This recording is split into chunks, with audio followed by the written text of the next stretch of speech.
ये कहानी।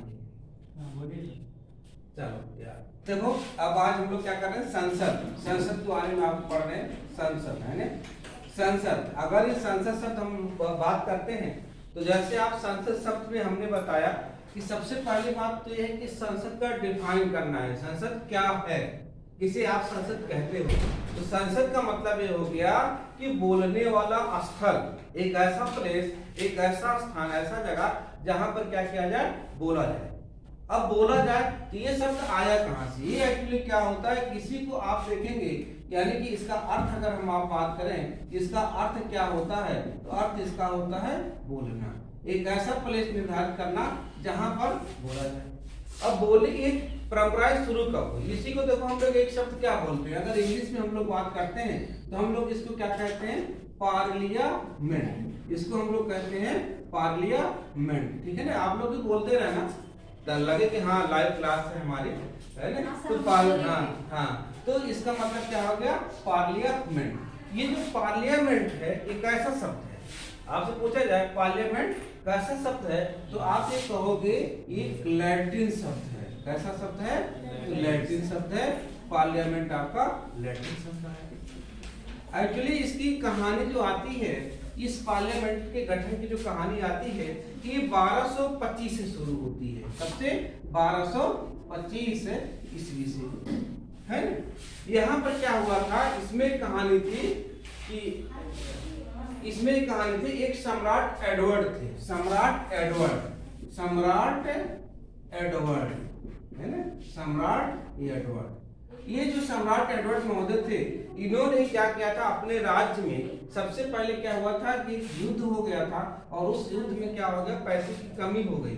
तो पैसे की कमी हो गई तो लोगों को इन्होंने इकट्ठा किया, अपने राज्य के लोगों को अपने पार्लियामेंट में, यानी कि अपने जो उनका एक स्थल था, जो उनका आवास था, वहां पर लोगों को इकट्ठा किया, और इकट्ठा करने के बाद वहीं पर उन्होंने इस बारे में डिस्कशन किया। तो लोगों से क्या करना था, एक तरीके से चंदा लेना था, पैसा लेना था, क्योंकि उस संकट से ये लोग निकल गए। तो इन्होंने यही काम कर दिया था कि ये 1225 में सम्राट एडवर्ड ने सबसे पहले लोगों के समूह को बुलाया, और बुलाने के बाद उस पर क्या किया, डिस्कशन किया, चर्चा किया, और चर्चा करने के बाद एक बात यहीं से निकल के आई, पार्लियामेंट।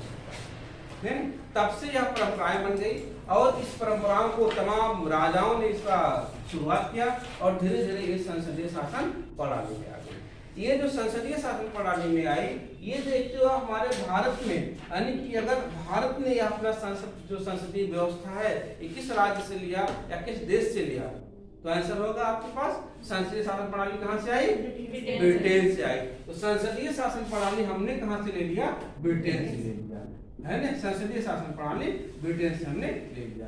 अब इस संसद में आप देखोगे कि कौन कौन से ऐसी चीज हैं कि जो लोग आएंगे इस संसद में। हमने बताया कि 3 बातें आएंगी, 3 लोग इस संसद में शामिल होंगे। 3 लोग कौन कौन से शामिल होंगे, एक होगा आपके पास राष्ट्रपति होगा, एक होगा राष्ट्रपति होगा, एक आपके पास हम बात करते हैं राज्यसभा होगा, एक आपके पास राज्यसभा होगा, और दूसरा कौन सा होगा, लोकसभा होगा। राज्यसभा, लोकसभा एवं राष्ट्रपति।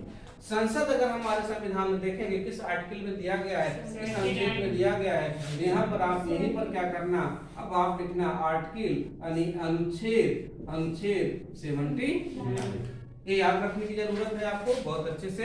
इसके बाद हमने बताया आपको कि राष्ट्रपति किस आर्टिकल में है, तो हमने कहा अनुच्छेद आर्टिकल 52। यहाँ पर ये बात कहा है भारत का एक राष्ट्रपति होगा, बाकी जो 53 है, 54 है, 55 है, 56 है, ये तो इनके क्या क्या क्वालिफिकेशन, क्या योग्यताएं, क्या कार्यकाल, ये सारा डिस्कशन किया गया। लेकिन जो पद की बात की गई है वो कहाँ गई है, 52 में गई है, राष्ट्रपति का 52 में। राज्यसभा का शब्द आप बात करो, राज्यसभा कहाँ है, तो आप कहोगे आर्टिकल 80 में, तो आर्टिकल 80 में। और लोकसभा की अगर आप बात करो तो आर्टिकल 81। ये हमारे पास जानना है। हमने आपको राष्ट्रपति पढ़ा दिया, आर्टिकल 52 या राष्ट्रपति हमने आपको पढ़ा दिया। जो आज हमको पढ़ना है, क्या पढ़ना है, राज्यसभा पढ़ना है। पहले राज्यसभा पढ़ेंगे, फिर हम लोग क्या पढ़ेंगे, लोकसभा पढ़ेंगे। इम्पोर्टेंट टॉपिक होगा। आप इसको क्या करोगे कि सबसे पहले एक अपने पास हेडिंग डालेंगे राज्यसभा। अब राज्यसभा के बारे में पहले आप जान लो, राज्यसभा के बारे में पहले जान लो। ये हो गया आपके पास राज्यसभा। अब राज्यसभा का मतलब क्या है? राज्यसभा का मतलब क्या है या क्या करते हैं? हमारे पास जैसे लोकसभा है, अगर दोनों को थोड़ा कंपेयर भी हम लोग करें यहाँ पर, तो हम लोग कहते हैं लोकसभा, यानी कि इसमें दो शब्द आए, इसको हमने ब्रेक किया तो एक शब्द आया लोक, एक शब्द आया सभा। लोक का मतलब क्या हुआ? जनता। लोक का मतलब हुआ जनता। सभा का मतलब एक तरीके से जनता का समूह। सभा का मतलब क्या हो गया? समूह। तो जब जनता का मतलब हो गया समूह, इसका मतलब है किसका हुआ? जनता का समूह। जनता का ये समूह हो गया। तो हमारा जो राज्यसभा है, सॉरी जो लोकसभा है, यह किसका समूह है? जनता का समूह है। यहाँ हमने बात की, इसको जब हम लोगों ने ब्रेक किया तो हमारे पास क्या आया? राज्य आया। और क्या आया हमारे पास? सभा आया। इसका मतलब राज्य का मतलब एक स्टेट की बात कर रहे हैं, सभा का मतलब समूह की बात कर रहे हैं। यानी यहाँ पर आपके पास हो गया राज्य, राज्य को राज्य ऐसे लिख लेंगे, सभा को आप क्या करेंगे? समूह लिख लेंगे। यानी इसकी बात अगर हम करें तो यह राज्यों का समूह, इसका जो शाब्दिक अर्थ आया राज्यों का समूह है। यानी कि यह किसका प्रतिनिधित्व करता है? राज्य का प्रतिनिधित्व करता है। ये किसका प्रतिनिधित्व करता है? तो जनता का प्रतिनिधित्व करता है। ये दोनों में बेसिक, ठीक है ना? ये आपके पास अंतर है। फिर अगली बात आपके पास आती है कि यह जब जनता का राज्य का प्रतिनिधित्व करता है तो यहाँ के लोग लिखे जाएंगे कौन? तो यहाँ के लोग जो निर्वाचित होंगे, उनका जो निर्वाचन होगा वह किसके द्वारा किया जाएगा? जिनको हमने निर्वाचित कर दिया वो क्या करेंगे? इन लोगों को निर्वाचित करेंगे। यहाँ पर अब बात आती है कि अगर जनता के द्वारा निर्वाचित किए गए व्यक्ति के द्वारा इस व्यक्ति का निर्वाचन हो रहा है, इसका मतलब क्या हो रहा है कि इसका आप कहते हो उच्च हो रहा है। उच्च सदन इसको कह सकते हैं।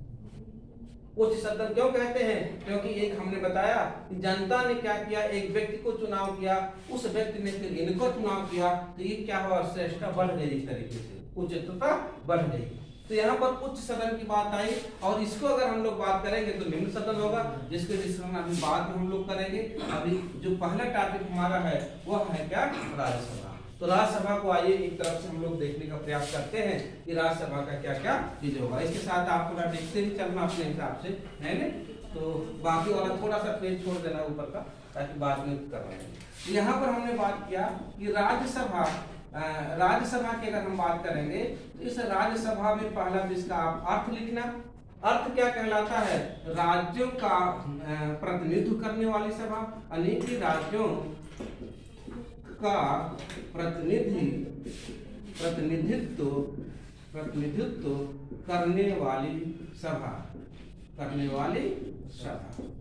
करने वाली सभा, राज्यों का प्रतिनिधित्व करने वाली सभा क्या कहलाई? राज्यसभा कहलाई।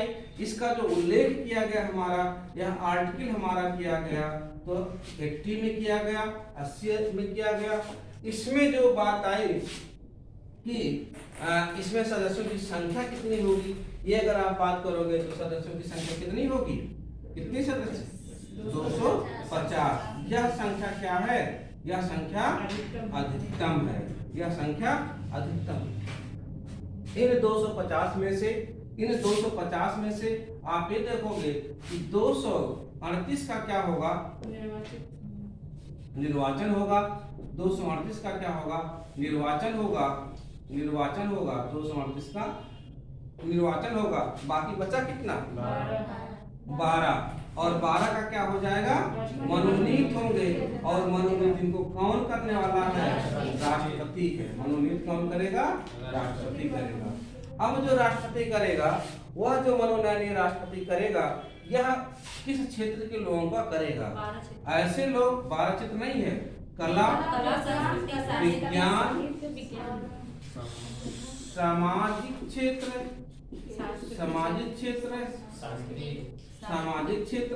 एवं साहित्य, है ना? साहित्य।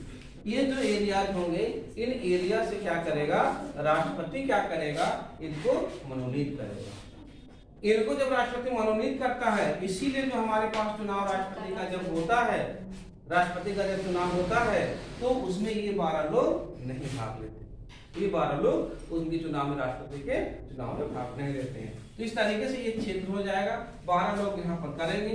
250 अधिकतम इसमें सदस्यों की संख्या होगी, और ये जो सदस्यों की संख्या होगी 250, इनकी अगर आप बात करोगे, इनको कौन से ऐसे व्यक्ति जो इसके लिए चुनाव लड़ सकते हैं, कौन से ऐसे व्यक्ति होंगे जो इसके लिए चुनाव लड़ सकते हैं, तो यहाँ पर आपको ध्यान देने की बात होगी कि सबसे पहले तो एक जो कॉमन होता है, भारत का नागरिक हो, है ना। देखो अब यहाँ से आर्टिकल का बहुत इंपॉर्टेंस नहीं, 21 आर्टिकल में दिया गया है, ये ऐसी चीजें आपसे नहीं पूछते हैं लोग। आपको ये करना है कि हमने आपसे बताया कि कौन सा व्यक्ति चुनाव लड़ सकता है, तो सबसे पहले होता है कि आप लिख लेंगे निर्वाचन, आप लिखोगे योग्यता। योग्यता होगा यानी कि एक तरीके से संसद जो बन रहा है, इसके लिए क्या योग्यताएं होंगी। तो योग्यता में नंबर 1 योग्यता जो इम्पोर्टेंस है वह क्या हो, भारत का नागरिक हो, भारत का नागरिक हो। यह पहली पॉइंट हो गई, यह पहली कंडीशन हो गई। दूसरी कंडीशन हो गई क्या, वह 35 वर्ष की आयु पूरी कर चुका हो, 35 वर्ष की आयु पूरी कर चुका हो, ये दूसरी कंडीशन हो गई। और तीसरी कंडीशन की अगर आप बात करिएगा, वह किसी लाभ के पद पर ना हो, लाभ के पद पर ना हो, ये इनके पास कंडीशन है ना। वह दिवालिया ना हो, है ना, वह पागल ना हो, इस तरीके के उसके पास कोई ऐसी कमी ना हो, और ऐसा ही व्यक्ति यह चुनाव लड़ सकता है। चुनाव लड़ने के बाद अब बात आती है कि इनका कार्यकाल कितना होगा। बड़ा सिंपल है, सबको याद होगा। कितना कार्यकाल होता है, 6 वर्ष। इनका जो कार्यकाल होता है वह कितना होता है, 6 वर्ष तक इनका कार्यकाल होता है। आपके पास एक प्रश्न होगा, जब ये लोग चुने जाएंगे तो ये कहाँ जाएंगे, ये सभा राज्यसभा में जाएंगे, और राज्यसभा में जब जाएंगे तो वहाँ क्या होगा, राज्यसभा एक ऐसी संस्था है, तो आप ये कह सकते हो कि राज्यसभा कभी क्या होती, विघटित नहीं होती, राज्यसभा कभी विघटित नहीं होती या भंग नहीं किया जा सकता। क्यों? क्योंकि इसके प्रत्येक जो सदस्य हैं, कितने सदस्य होते हैं, कितने परसेंट के सदस्य की बात किया जाता है, कितने सदस्य प्रत्येक वर्ष आते हैं, 2 साल बाद है ना, कितने, 1/3, मतलब 1/3 सदस्य इसमें क्या होते हैं, 1/3 जो सदस्य हैं यह प्रत्येक 2 वर्ष पर क्या हो जाते हैं, हाँ, प्रत्येक 2 वर्ष पर क्या हो जाते हैं, वर्ष पर बदल जाते हैं। बदल जाने का मतलब क्या हो गया कि इनका कार्यकाल पूरा हो जाता है, और इस तरीके से जितने लोग घटते हैं उतने लोग नए लोगों का चुनाव करा लिया जाता है। तो हर ये ध्यान देना है, आप यही गलती करोगे, ऑप्शन में देगा 1/3, ऑप्शन में देगा 2/3, ऑप्शन में देगा 1/4, है ना, ये गलती ना करने पाइएगा। बाकी तो ये सब जानते हो, इतने लोग कर जाए, कितने, 1/3 भाग, 2/3 भाग लिख देगा, गलत है ना, 2/4 भाग लिख दिया, गलत, 1/4 भाग लिख दिया, गलत, 1/2 भाग लिख दिया, गलत। तो आपको ध्यान देना है कितना, 1/3 भाग, एक प्रत्येक 2 वर्ष, हाँ, प्रत्येक 2 वर्ष है ना, सदस्य प्रत्येक 2 वर्ष, ठीक है सर, 2 वर्ष है ना, प्रत्येक 2 वर्ष पर क्या हो जाते हैं, बदल जाते हैं।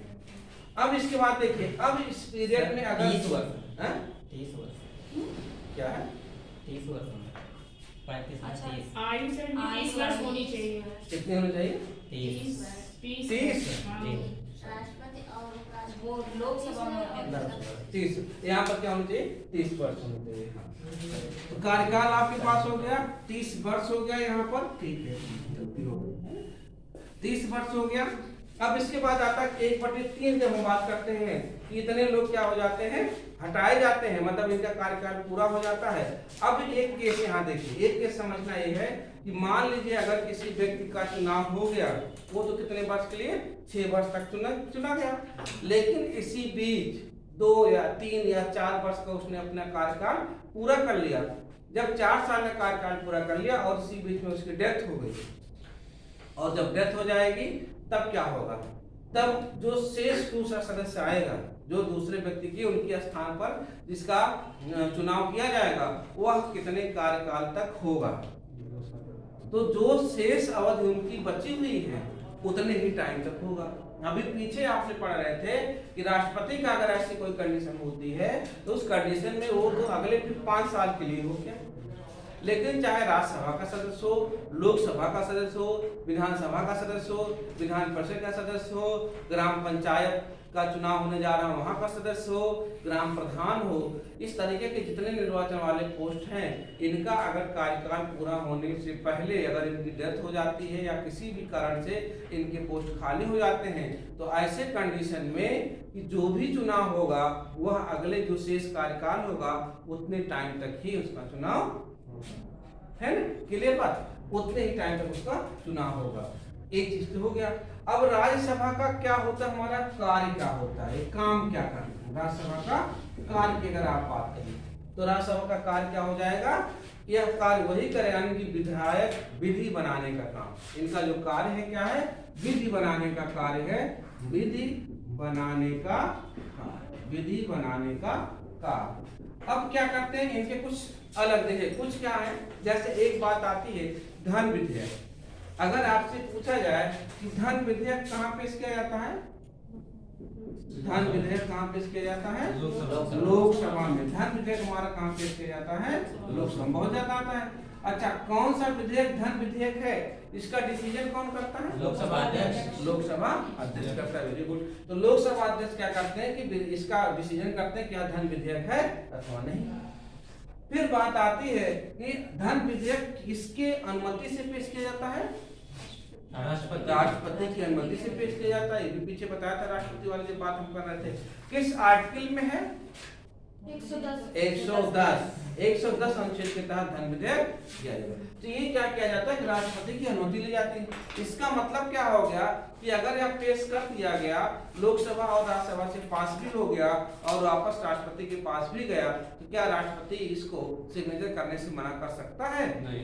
ऐसा होगा, नहीं कर सकता है।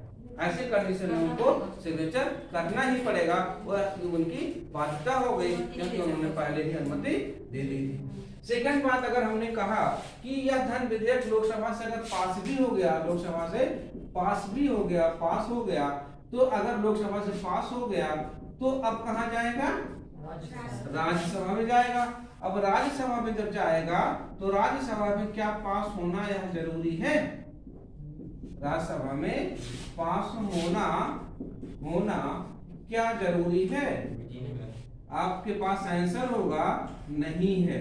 जरूरी होना, जरूरी क्या जरूरी है, तो आंसर आया नहीं। नहीं का मतलब ये है, यहाँ पर थोड़ा समझिएगा, नहीं का मतलब ये है कि अगर राज्यसभा उसको पास करे या ना करे तब भी इस विधेयक पर कोई भी प्रभाव, कोई भी इफेक्ट नहीं पड़ने वाला है ना। ये ध्यान देने की बात है। इतना कर सकता है, क्या कर सकता है, क्या पावर इसके पास होगा इस संबंध में, फिर जा ही क्यों रहा है, जब हमारी कोई वैल्यू ही नहीं है तो हमारे पास तुमने भेजा ही क्यों, है ना। ऐसे भी जाने का मतलब बस इतना है, इतना आशय है। लोकसभा ये कहता है कि हम आपको बता दे रहे हैं, आप जान जाओ कि एक ऐसा भी विधेयक हम लाने जा रहे हैं। तो उनको बताने का एक तरीका है, एक माध्यम है। अब इसमें अगर सहमति देते हैं तब भी अच्छी बात है, नहीं सहमति देते हैं तब भी कोई बात नहीं, पास हो जाएगा। इतना केवल अधिकार होगा, इसको राज्यसभा क्या कर सकता है, 14 दिन तक रोक सकता है। कितने दिन तक, 14 दिन तक ब्रेक कर सकता है, इतनी सी बात है। क्योंकि ये विधेयक जाएगा 14 दिन तक ही रहेगा। अगर इस बीच में पास कर दिया तो ठीक है, नहीं तो क्या कर दिया जाएगा। वैसा भी नहीं, आज आपने भेज दिया और कल आपने बता दिया कि भैया उठा के लेके आ जाओ वापस, है ना। तो नहीं, 14 दिन का टाइम आपको देना ही पड़ेगा, यह इनकी अपनी ये बात है, ठीक है ना। तो विधि बनाने का काम हो गया, धन विधेयक के संबंध में थोड़ा राज्यसभा का रोल हो गया, है ना। और ये 14 दिन आप ध्यान देना, 1/3 भाग याद रखना। साहित्य है, विज्ञान है, कला है, सामाजिक क्षेत्र है, ऐसे क्षेत्र हैं जहाँ से राज्यसभा सदस्य के लिए राष्ट्रपति मनोनीत करते हैं। इनकी संख्या आप ध्यान देना, 250 हो सकते हैं। 238 पे चुनाव होगा, 12 मनोनीत किए जाएंगे। लेकिन चुनाव हो कितने पे रहे हैं, 245 पर। अभी प्रेजेंट टाइम पे कितने पे हो रहे हैं, 245 पर हो रहे हैं। कितनी बातें तो आपने यहाँ सीख ली।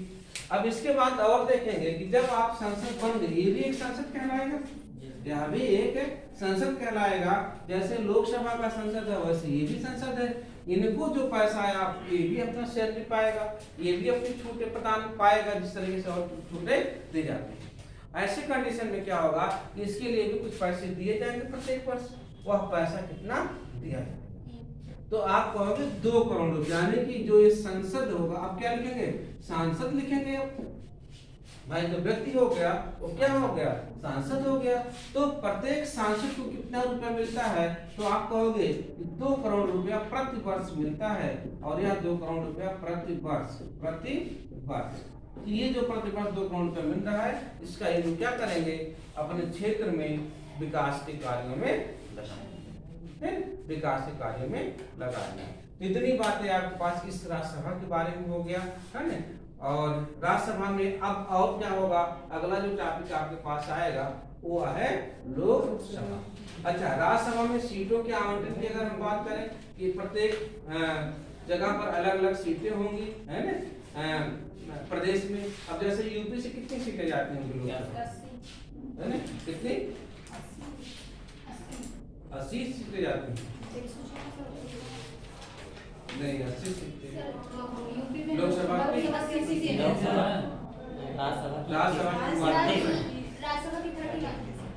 राज्यसभा की